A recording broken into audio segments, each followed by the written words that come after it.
Hello Soul Seeker, how are you today? I'm fine, thank you. And how are you? How are you? I'm good, never been better. I have very special message to announce for you. So welcome back to Think of Soul channel.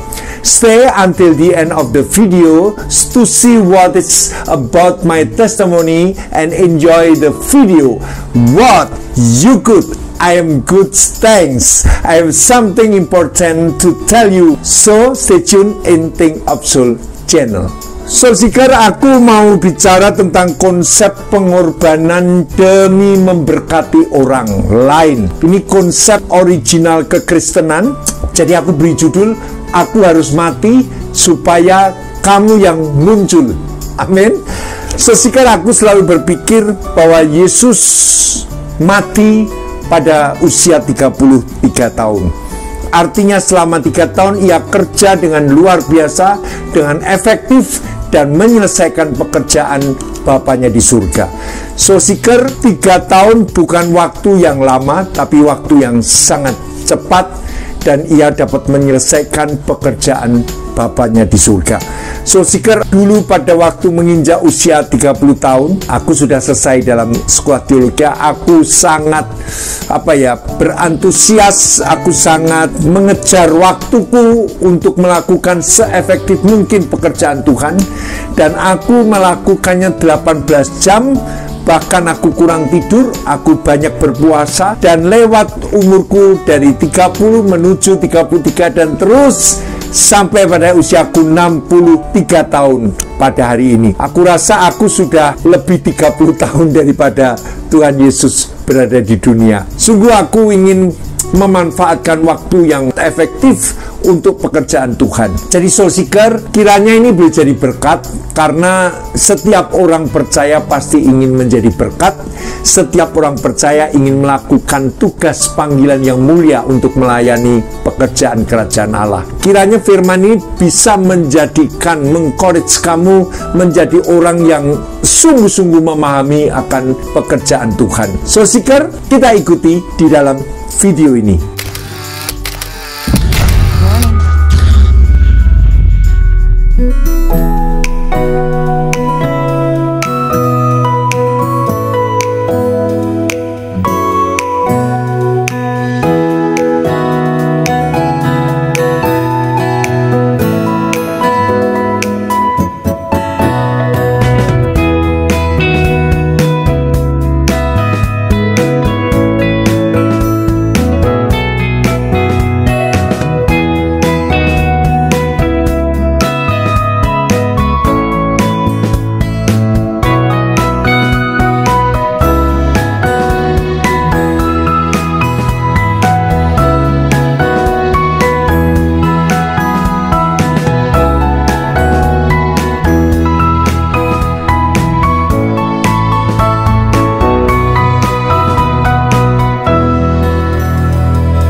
Pendekatan firman itu dapat menjadi sesuatu yang baru, yang segar, yang fresh from the oven.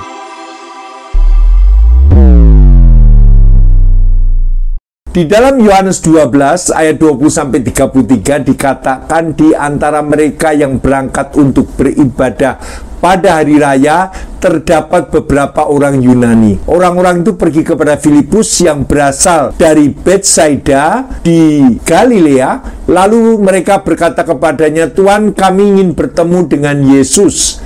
Lalu Filipus pergi memberitahukannya kepada Andreas, dan Andreas dan Filipus menyampaikan pula dengan Yesus. Tetapi Yesus menjawab mereka, katanya, "Telah tiba saatnya Anak Manusia dimuliakan. Aku berkata kepadamu, sesungguhnya jikalau biji gandum tidak jatuh ke dalam tanah dan mati, ia tetap satu biji saja. Tetapi jika ia mati, ia akan menghasilkan banyak buah. Barang siapa mencintai nyawanya, ia akan kehilangan nyawanya. Tetapi barang siapa tidak mencintai nyawanya di dunia ini, ia akan memeliharanya untuk hidup yang kekal. Barang siapa melayani aku, ia harus mengikut aku, dan dimanapun aku berada, di situ pun pelayanku akan berada. Barang siapa melayani aku, ia akan dihormati Bapa. Sekarang jiwaku terharu, dan apakah yang akan kukatakan? Bapa, selamatkanlah aku dari saat ini? Tidak, sebab untuk itulah aku datang ke dalam saat ini. Bapa, muliakanlah namamu. Maka terdengarlah suara dari surga.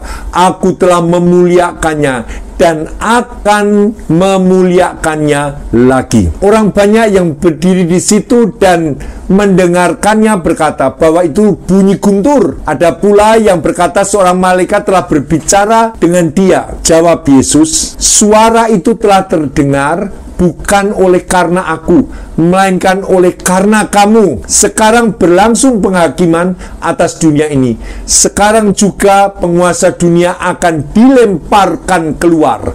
Dan aku, apabila aku ditinggikan dari bumi, aku akan menarik semua orang datang kepadaku. Ini dikatakannya untuk menyatakan bagaimana caranya ia akan mati. Soul Seeker, bagian ini penting sekali di dalam Injil Yohanes karena Yesus datang ke Yerusalem untuk mendirikan kerajaan yang berbeda dengan kerajaan dunia ini.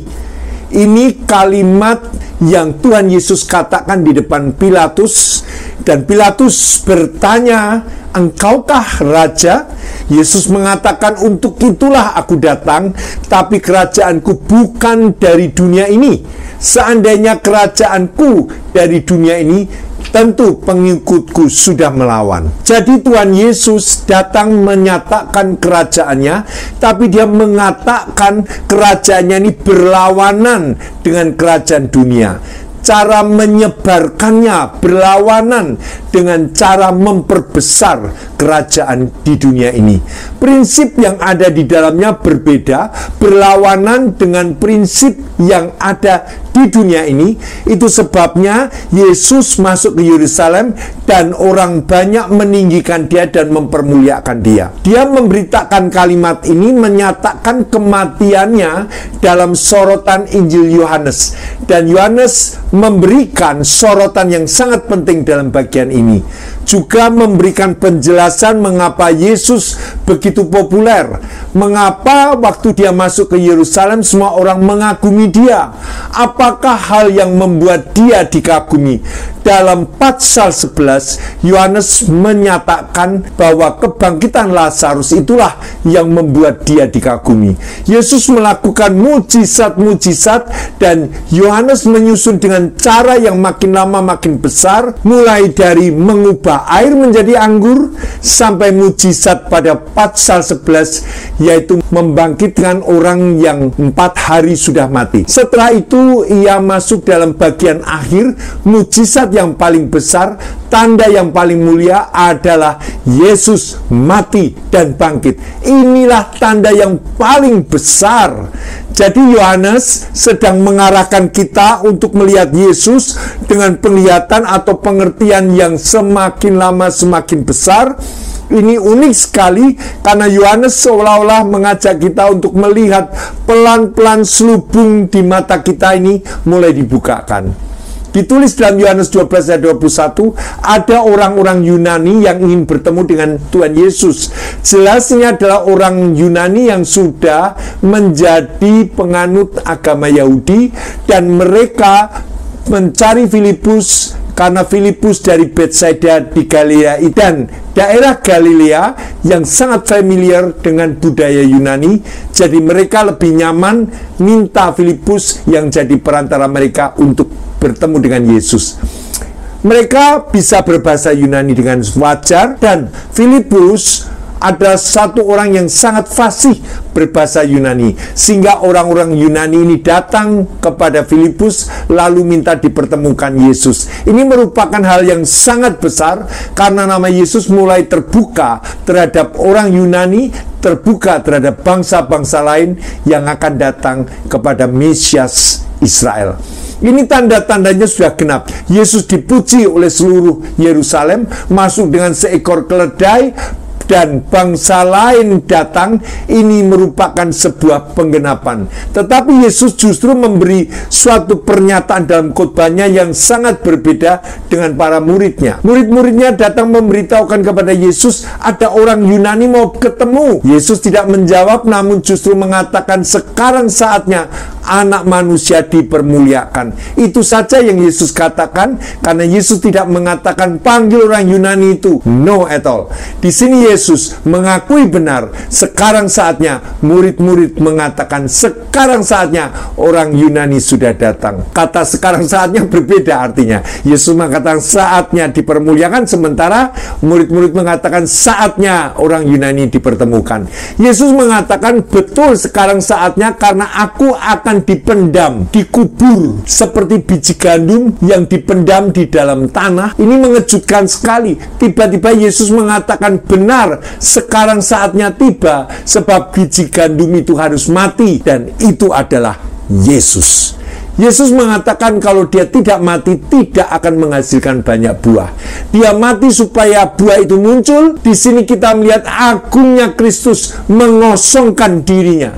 Dia tidak hanya mengosongkan diri dengan menjadi manusia saja, tetapi dia rela mati bagi manusia. Tapi dia pun mempersiapkan pekerjaan yang besar, yang baru, yang akan terjadi setelah dia mati bagi murid-muridnya. Dan ini pun bagi kita untuk mengerti bahwa pekerjaan itu disediakan bagi kita. Ini hal yang sangat luar biasa. Kapan buah dari pekerjaan Yesus menjadi nyata? Waktu Kristus sudah tidak ada di bumi.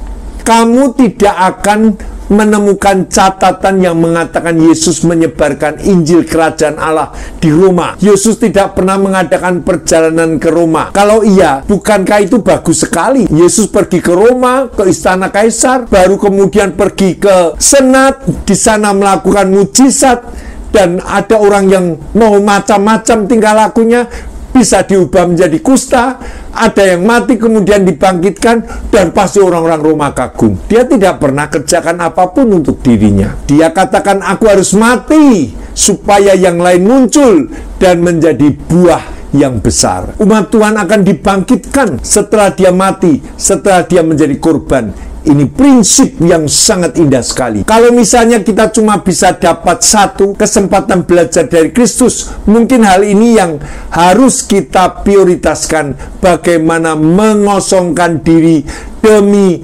memunculkan buah itu. Dan setelah buah itu muncul, Yesus tidak pernah concern untuk mengingatkan orang-orang bahwa Yesuslah yang sudah memulai pekerjaan atau pelayanan itu. Dia tidak pernah mengatakan itu. Kristus mati, dipendam supaya nanti muncul buah, dan itu murid-murid yang mengerjakannya. Soul Seeker setelah kebangkitannya selama 40 hari, dia keliling, tidak pernah tunjukkan kepada orang-orang lain, kepada masyarakat. Dia hanya tunjukkan selama 40 hari bahwa dia hidup hanya kepada murid-muridnya.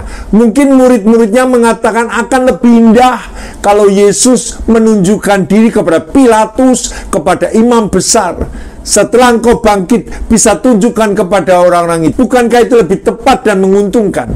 Tetapi Yesus hanya menunjukkan diri kepada murid-muridnya dan mengatakan, engkaulah buahnya, buah dari dia yang dipendam. Konsep pengorbanan demi memberkati orang lain itu adalah konsep original kekristenan. Kalau kamu dengar cerita yang ada pengorbanan, selalu jauh lebih menggerakkan daripada cerita percintaan, betul? Kalau kamu nonton opera temanya percintaan, itu rendah sekali. Tapi kalau kamu nonton opera temanya hero, pahlawan, kerelaan untuk mati berkorban bagi orang lain, itu jauh lebih menyenangkan. Soul Seeker, dalam Yohanes 12 ayat 24 mengatakan, aku berkata kepadamu, sesungguhnya jikalau biji gandum tidak jatuh ke dalam tanah dan mati, ia tetap saja satu biji. Tetapi kalau ia mati, ia akan menghasilkan banyak buah. Hal ini seolah-olah ada berita yang benar-benar beda daripada pengharapan mereka. Yohanes 12 ayat 25, barang siapa mencintai nyawanya, ia akan kehilangan nyawanya. Tetapi barang siapa tidak mencintai nyawanya di dunia ini, ia akan memeliharanya untuk hidup yang kekal. So, seeker statement ini lebih menakutkan lagi karena Yesus menginginkan mereka mengadopsi cara Yesus. Yesus ingin umatnya mengadopsi cara pelayanan Yesus.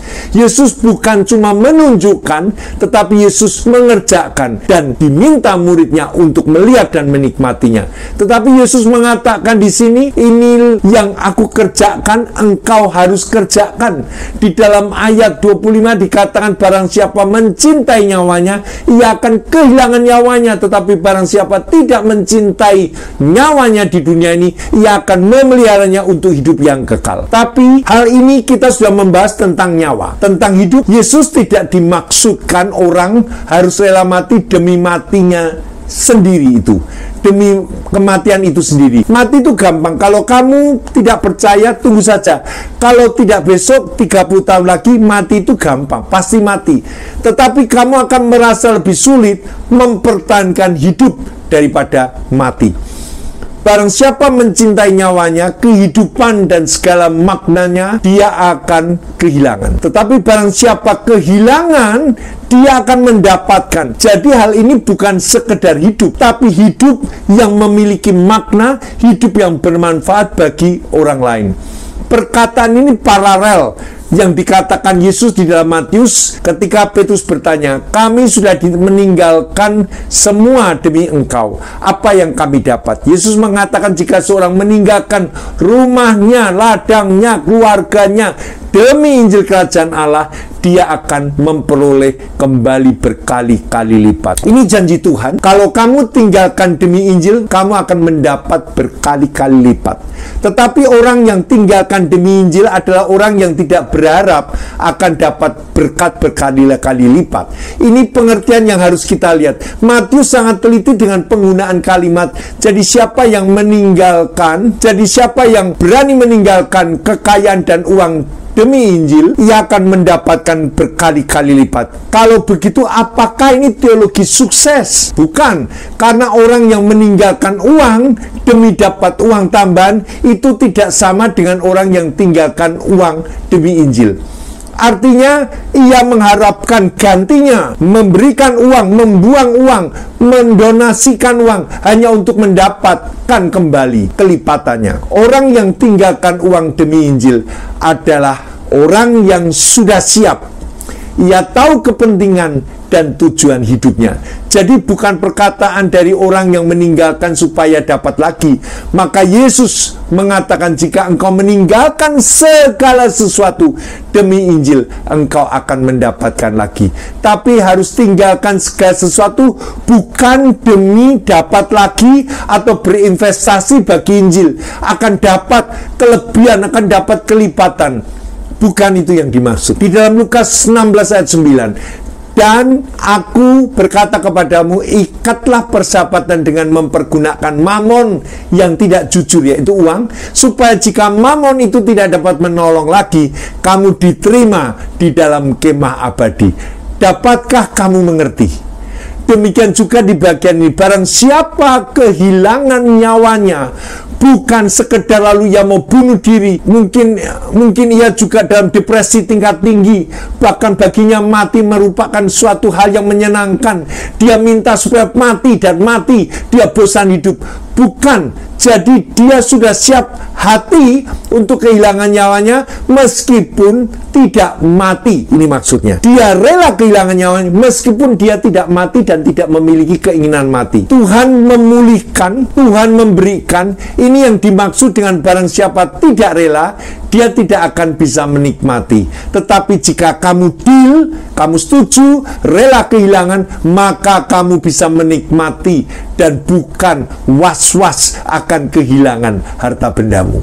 Ayat 26, barang siapa melayani aku, ia harus mengikut aku. Yesus tidak mencintai nyawanya, maka Bapa bangkitkan dia dan memberikan tempat yang paling tinggi. Apakah waktu Tuhan Yesus datang ke dalam dunia, motivasinya adalah ingin ditinggikan? Dia rela disalib, dia rela mati supaya dapat tempat yang paling tinggi? No at all. Bukan itu. Dia tidak mempedulikan kemuliaan dirinya. Dari poin yang pertama, dia melayani di bumi sampai diangkat Bapaknya di surga dan ditinggikan di bumi. Dia tidak pernah ada concern untuk memuliakan dirinya. Aku mau ajak kamu, kita semua, untuk bersiap mengikuti Yesus, punya kerelaan hati untuk berada di tempat Kristus berada. Amin. Mari kita belajar melihat ini lebih penting daripada apapun. Bagaimana melayani Yesus berarti mengimitasi apa yang dia sudah kerjakan di dalam dunia ini. Mengimitasi adalah perilaku meniru atau mengikuti orang lain, bukan baik dalam hal bersikap, penampilan, gaya bicara, dan apa saja yang dimiliki orang lain itu. Meniru dalam hal kerelaan kehilangan demi yang lain didapat. Sekali lagi, meniru Yesus, rela kehilangan demi yang lain didapat, rela dipendam demi yang lain menghasilkan buah. Kalau kerelaan ini tidak ada pada dirimu tidak bisa melayani dengan baik. Pada ayat 27 dikatakan, sekarang jiwaku terharu, dan apakah aku akan katakan, Bapa selamatkan aku dari saat ini. Yesus bergumul, dia telah memutuskan untuk Bapa mempercepat waktunya. Jadi di sini Yesus menyatakan bahwa dirinya begitu penuh dengan beban berat. Haruskah aku minta Allah meluputkan aku atau tidak? Tapi Yesus mengatakan tidak. Untuk itulah aku datang pada saat ini. Dalam ayat 28 dikatakan, Bapa muliakanlah namamu. Kalimat ini menyimpulkan pergumulan Yesus di ayat sebelumnya. Di ayat sebelumnya Yesus mengatakan, selamatkanlah aku. Tapi bagian selanjutnya dia mengatakan, tidak, untuk ini aku datang. Maka Bapa permuliakanlah namamu. Di sini Bapa menjawab dengan mengatakan, aku telah memuliakannya dan aku memuliakannya kamu lagi. Permuliakanlah namamu. Apa itu kemuliaan Allah? Segala sesuatu adalah untuk demi kemuliaan Allah.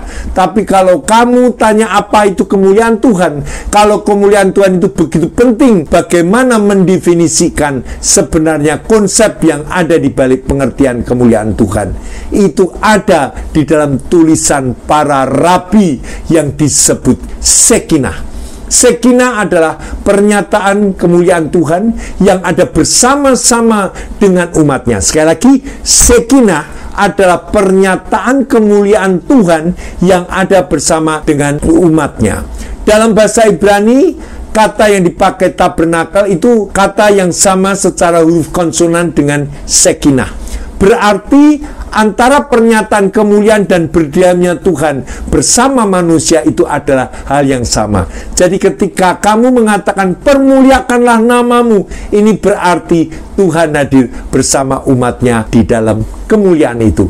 Maka di sini dikatakan Bapa permuliakanlah namamu. Maksudnya adalah segeralah datang, nyatakan kemuliaanmu di tengah umatmu. Bagaimana mungkin itu bisa? Matikan aku di kayu salib. Jadi kalimat permuliakanlah namamu ini berarti Yesus sedang mengatakan percepat waktunya supaya aku segera disalib.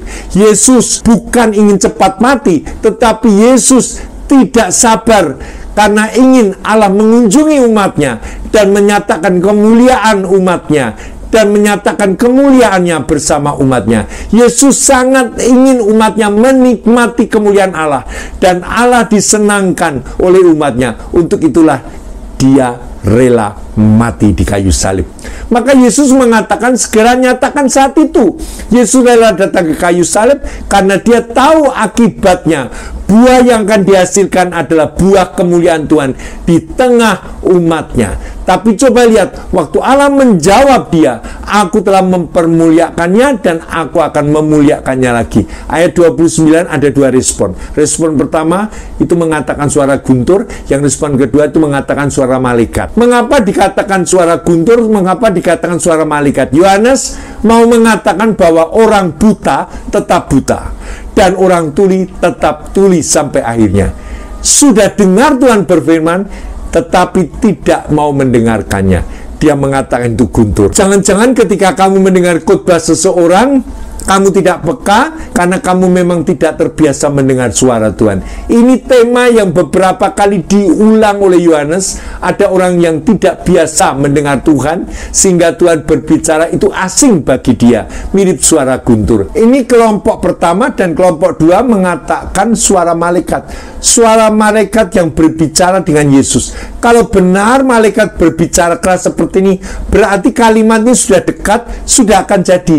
Jadi ketika mereka mengatakan malaikat berbicara dengan dia, ini kalimat menunjukkan mereka pikir waktunya sudah tiba, kemuliaan akan dinyatakan. Tetapi bagi Yesus, dua anggapan ini sama sesatnya. Yang satu mendengar suara guntur, yang satu mendengar suara malaikat, dan Yesus mengatakan keduanya tidak benar. Yang benar adalah muridnya.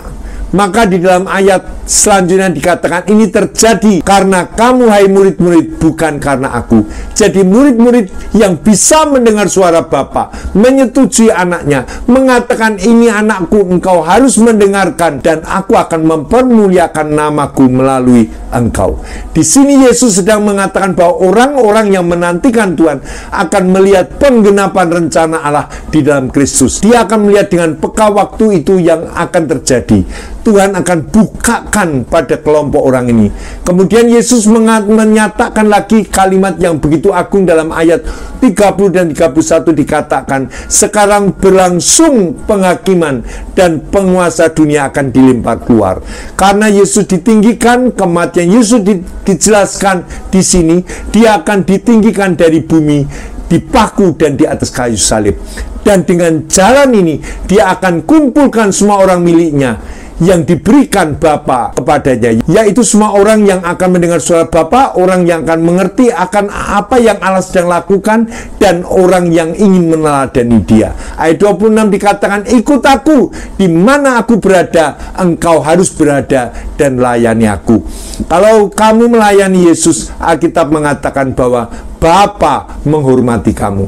Inilah kalimat yang luar biasa mengapa Allah begitu agung mesti menghormati manusia. Tetapi Allah yang begitu agung itu menghormati karena kita menghormati anaknya, yaitu Yesus Kristus. Karena kita mengerjakan apa yang anaknya mau, karena kita melakukan apa yang anaknya lakukan, dan kita mau meninggikan nama dia.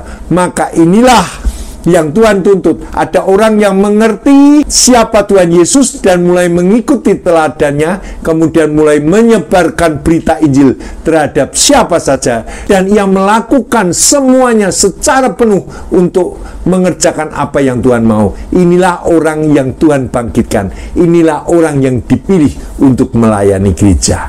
Saudara, paham? Jadi ketika Yesus mati, Yesus cepat mati. Yesus hanya 3 tahun menyelesaikan pekerjaan di dunia ini. Ini artinya supaya kemuliaan Tuhan turun di antara umatnya. Tuhan Bapa di surga menyatakan kemuliaannya kepada umatnya bersama-sama di tempat di mana umatnya berada. Saudara, jangan abaikan untuk ke gereja. Karena di gereja itu kita akan merasakan kemuliaan Tuhan bersama-sama dengan umatnya. Karena Yesus telah mati, dan dia mati untuk menyatakan kemuliaannya kepada umatnya. Dan umatnya akan meneladani apa yang dikerjakan oleh Yesus untuk mempermuliakan Tuhan selama hidupnya. Amin, saudara. Kita berdoa dulu. Tuhan Yesus, biar apa yang hamba-Mu katakan boleh menjadi berkat. Karena hidup ini adalah singkat, Tuhan. Kami harus mengerjakan pekerjaan Tuhan dengan cepat. Tuhan, tolong kami, supaya pernyataan Yesus yang sudah mati itu adalah merupakan kenyataan bahwa Tuhan ingin kami dipermuliakan. Kami melihat kemuliaan Bapa, dan kami percaya Tuhan bahwa Bapa menghormati orang yang mempermuliakan namanya. Terpuji nama-Mu Tuhan Yesus. Biar setiap orang yang mendengar di Think of Soul Channel diberkati oleh Tuhan. Terpuji nama Tuhan Yesus. Amin. Oke, saudara, have you shalom aleichem. Tetap semangat, semangat, semangat untuk menjadi berkat. Haleluya. Amin.